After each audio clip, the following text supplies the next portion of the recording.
Hey, guys doing? I wanted to talk about a little bit more about audio. In fact, we're going to make a part two to this because there's been other developments.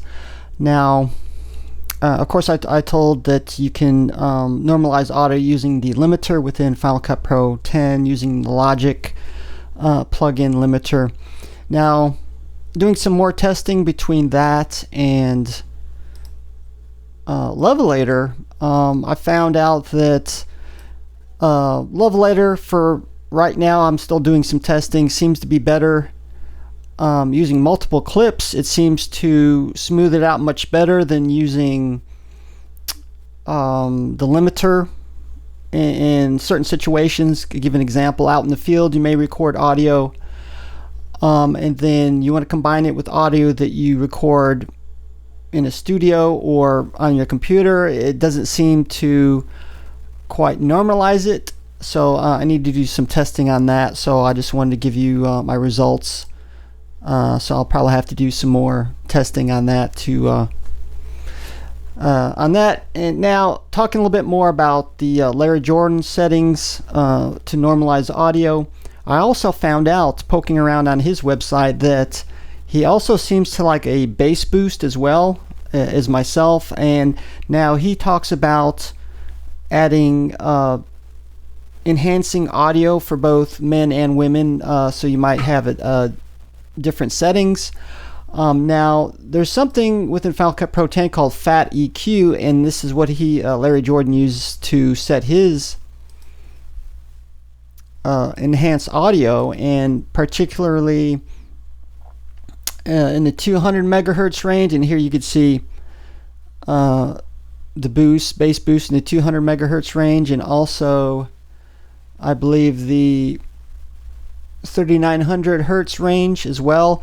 The 200 hertz range enhances the low end, and then the 3900 hertz enhances the clarity. So you use both together to enhance the audio as well as normalization using the limiter.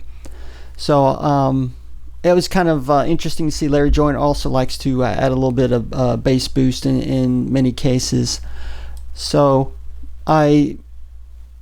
instead of using just the bass boost itself, I'm using this new Fat EQ setting as well. Just figure I'd tell you guys about that too. Also, something I forgot as well is if you want to add some more audio plugins, which is actually from Apple as well. It's a free add-on, which is it's called AU Lab, which you can download from their website, which is this right here. And it's kind of like well, not a third-party application, but a separate application as well. And it gives you could probably also use it with Soundflower to route between different applications, but that's an entirely different topic. And so it also adds a bunch of audio plugins which might be useful for you as well, and then they're all AU, and then of course accordance with the type of plugin that you're looking for. So actually, if we go inside Final Cut Pro 10, you'll also see you can gain access to these AU Lab audio plugins as well. And we're gonna, in fact, let's get rid of this one right here. And if we scroll down, let me see if I can find that here.